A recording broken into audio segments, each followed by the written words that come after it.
നമ്മൾ കുറച്ച് ചിക്കൻ വാങ്ങിയിട്ടുണ്ട് കേട്ടോ ഇന്ന്. അപ്പോൾ ആ ചിക്കനിൽ മസാല പുരട്ടതാ പെരിഞ്ജീരകം, ഇഞ്ചി, വെളുത്തുള്ളി, മല്ലിപ്പൊടി, മുളക് പൊടി, കുരുമുളക്, അതിൻ്റെ കൂടെ ഇതാട്ടോ നമ്മൾ ചെറുനാരങ്ങ നീര് മിക്സ് ചെയ്യുന്നുണ്ട് കേട്ടോ. അത്യാവശ്യം ഒരു വലിയ ചെറുനാരങ്ങയുടെ നീര് മിക്സ് ചെയ്തിട്ടുണ്ട്. നമ്മളത് ചിക്കനിൽ പുരട്ടി കുറച്ച് നേരം വെക്കണം. അരമണിക്കൂർ വെക്കാമെന്ന് വിചാരിച്ചിട്ടാണ്. അതുപോലെ ഇതിൽ മിക്സ് ചെയ്തിട്ട് അത് തേച്ച് പിടിപ്പിച്ച് വെക്കാനാണ്. നിങ്ങളിങ്ങനെയാണോ ചെയ്യാറ്? നിങ്ങളിത് വറക്കാനുള്ള പരിപാടിയാണ്. എല്ലാ ഭാഗത്തേക്കും നമ്മളിങ്ങനെ ടീസ്പൂൺ കൊണ്ടാക്കുമ്പോഴേ നമുക്ക് എല്ലാ ഭാഗത്തേക്കും ഇങ്ങനെ മസാല പിടിക്കില്ല എന്നാണ് എൻ്റെ തോന്നൽ കേട്ടോ. ചിലർക്ക് അത് കൈ കൊണ്ടാക്കുന്നത് ഇഷ്ടപ്പെടില്ല. പക്ഷേ എനിക്ക് കൈ കൊണ്ട് ഇങ്ങനെ തിരുമ്മി തേക്കണതാണ് ഇഷ്ടം. അപ്പോൾ അത് തിരുമ്മി തേച്ച് കഴിയുമ്പോൾ നോക്കി എല്ലാ ഭാഗത്തേക്കും ഇങ്ങനെ നല്ലപോലെ മസാല ഒക്കെ ഇറങ്ങി പിടിച്ചിട്ടുണ്ട്. ഇനി വേണമെങ്കിൽ നമുക്കിതിൻ്റെ ഈ ഭാഗത്ത് വരഞ്ഞ ഭാഗത്ത് കുറച്ചിങ്ങനെ പുരട്ടി കൊടുക്കാം.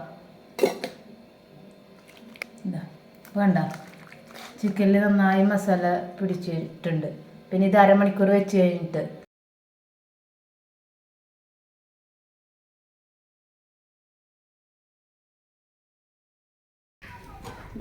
ചീഞ്ചട്ടി വെച്ചു, ഓയിൽ ഒഴിച്ചു. ഓയിലാണ് കേട്ടോ പാചകം. ഇനി ഇതാ വേപ്പിൻ്റെ ഇല ഇടാൻ പോവാണ്.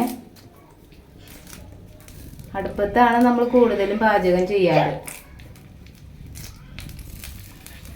ചിക്കൻ ഇടുന്നു.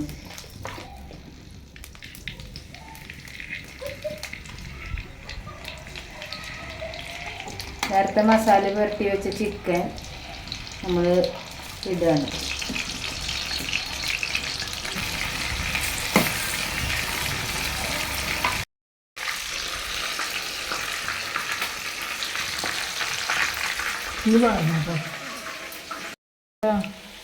ഇതാ നമ്മുടെ ചിക്കൻ ഫ്രൈ റെഡി ആയിട്ടുണ്ട്.